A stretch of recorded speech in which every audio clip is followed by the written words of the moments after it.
ఒరేయ్! నాన్ వేషనా నువ్వు గనక మాకు కనబడాలే నీకు ముక్కలు ముక్కలుగా కోసి కారం పొడి పెడతాం దొంగ బడకవు. ఎందుకురా సీతమ్మ తల్లికి అప్పటి కాలంలో రేప్ జరిగిందా? ద్రౌపది దేవికి రేప్ జరిగిందా? అప్పుడు పొట్టి పొట్టి బట్టలు వేసుకోలేదు చీరలు కట్టుకున్నారు కదా! మరి వాళ్ళకెందుకు రేప్ జరిగిందంటున్నావు?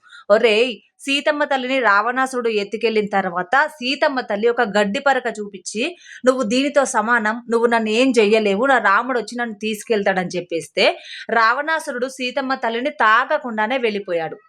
అసలు నీకు మన దేవి దేవతల గురించి ఏం తెలుసురా? మన తెలుగు గడ్డ మీద పుట్టి, మన తెలుగు తిండి తింటూ, ఎక్కడో ఉంటూ, స్విట్జర్లాండ్‌లో బతుకుతూ, అడ్డమైన బతుకులు బతుకుతూ, నువ్వేందిరా మన హిందూ ధర్మం గురించి నీచంగా మాట్లాడుతున్నావు? నువ్వు హిందువువి గాదు గాబట్టి నువ్వట్లా మాట్లాడుతున్నావురా! నువ్వొక్కసారి ఇక్కడికి భారతదేశానికి వచ్చి చూడు. మేమందరం గలిసి, మా అన్నదమ్ములందరూ గలిసి నీకు కోసి కారం బెట్టి అసలు నీకసలు తిట్టడానికి గూడా నాకు నోరు రావట్లేదు. నీలాంటోడిని తిడితే గూడా మేము వెధవలం అయిపోతాంరా. అసలు వీని ఎనకాల ఇంతమంది ఫాలోవర్స్ ఉన్నారు కదా! అసలు వీడిని ఫాలో చేస్తున్నందుకు మిమ్మల్ని తిట్టాలి.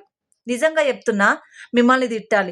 వాడు మన హిందూ ధర్మం గురించి ఇంత నీచంగా మాట్లాడిన తర్వాత గూడా ఇప్పటికైనా వాడిని ఫాలోవర్స్ నుంచి అన్‌ఫాలో అవ్వండి. నిజంగా చెప్తున్నా వాడికి దుర్భర పరిస్థితి పట్టాలి. ఎందుకంటే వాడు మన సీతమ్మ తల్లిని నీచంగా మాట్లాడిండు గాబట్టి వాడు రోడ్డు మీదకి రావాలి. ఇక్కడికొచ్చిన తర్వాత ఎవ్వరికి కనబడ్డా వాడినైతే ముక్కలు ముక్కలుగా కోసి చెట్టుకు వేలాడదీయాలి.